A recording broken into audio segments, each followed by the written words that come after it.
Hi, this is Annie Grace, the author of This Naked Mind, creator of The Alcohol Experiment, and I am answering questions. And today I have a question from Charlotte. She says, I would find it really helpful if you could do a video about the challenges of staying sober in the warmer weather when it feels like everyone else is sitting out in beer gardens, chilling and drinking.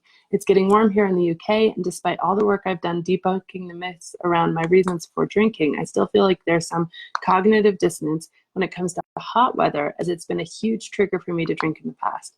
I'm only 2 weeks sober and I have no intention of giving in, but it's difficult as my boyfriend drinks every night and thinks that's what everyone does when it's hot. Any thoughts, advice on how to keep my head straight against this conditioning so I can remain sober during the warmer weather and not feel like I'm missing out would be great.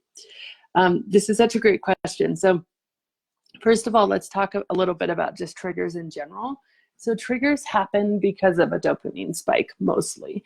And you can think about it like this. Dopamine is a molecule that is in our brains and it's released. And we used to think, everybody thought, okay, dopamine's associated with pleasure because generally dopamine releases when there's something pleasurable is happening. But we've since learned that dopamine is actually, in addition to this pleasure, it is really responsible for learning. So it's now known even in some circles as the learning molecule.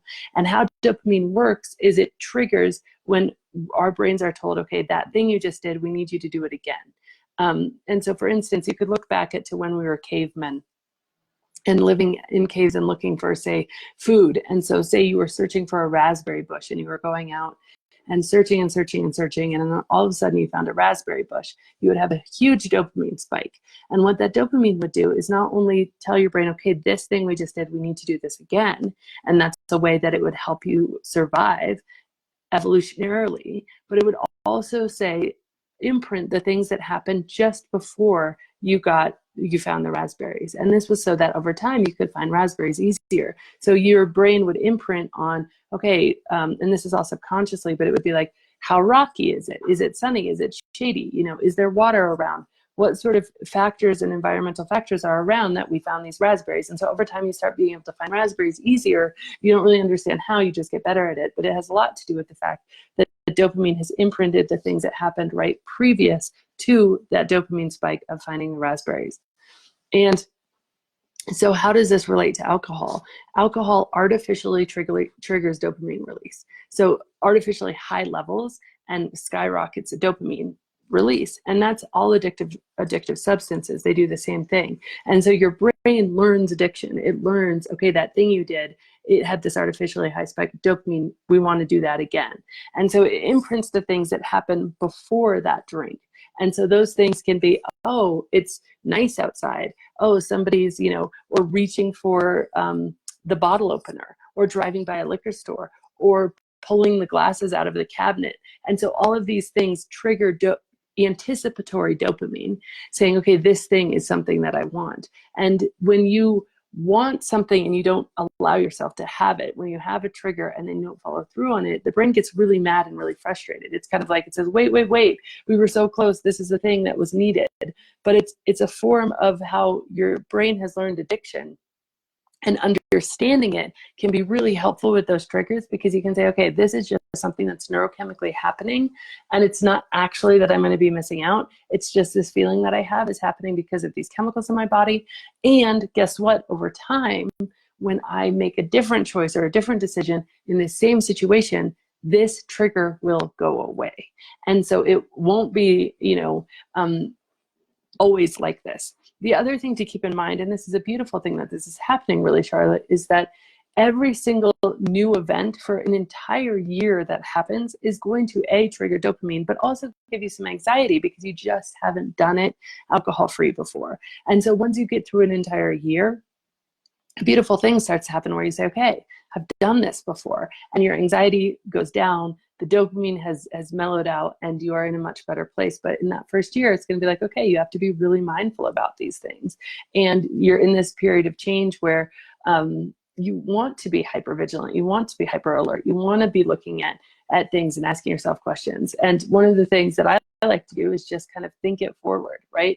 So if you were to go out and sit and have those drinks in the garden or whatever, the beer garden, how would that feel in an hour? How would that feel in 2 hours? How's that going to feel tomorrow? How's it going to feel in a week? How's that going to feel when you've you know, completely fallen back into it, and then you have to get out of it again. You know, the first 2 weeks are the hardest because that's where alcohol is really leaving your system, and you're already through those 2 weeks. So using that as a motivation and really thinking it forward. The other advice I have is to go into every new experience without expectations. So go and be at the beer garden, order your lemonade or your iced tea or something else super refreshing, and treat yourself to something nice and non-alcoholic, and say, okay, this might suck. It might be awful, but it might be amazing. Either way, I'm not going to have expectations about this. I'm just going to become the investigator in this experience and see what really happens. And when we go into something, say, oh, everybody's drinking, I'm not drinking, I'm going to be missing out, this is such a bummer. Like, you will be missing out. When you go into it thinking, oh my gosh, this is going to be amazing, I'm alcohol free, it's going to be great, and then you walk in and like somebody looks at you wrong and you're like, oh, everything was wrong, this isn't great. So if you can go into it without expecting on either side, so not saying this is going to suck because I'm going to be missing out, but also not saying this is going to be amazing, just say, okay, I'm going to show up, I'm going to sit in the sunshine, I'm going to drink my iced tea, and I'm going to see what happens. And actually, you cannot find iced tea in the UK. At least you couldn't when I was there. So iced tea is a bad example for you. But you're going to drink whatever refreshing drink you have decided, maybe your elderflower soda or something like that, and just see how the experience unfolds. And another piece of advice I have is, as you're seeing how the experience unfolds, make a commitment to be really present for the people around you. A phenomenal thing happens when you get out of your own head and you start to really engage with and ask questions about other people. When you sit down maybe with somebody you just haven't talked to, and really dig into what's going on in their life, how is their family, what's going on with their work, you know, what's just learning and asking questions, question after question after question about somebody else, and giving them the time and the space and creating the presence of you being there for them. Like, it builds really good, deep relationships, and it gets you completely out of your own head. So it allows you to really just enjoy the experience, and you can, you know, really benefit from that. So I hope this helps. It's just some tips about going into the summer. And again, Charlotte, it's an excellent question. So thank you so much.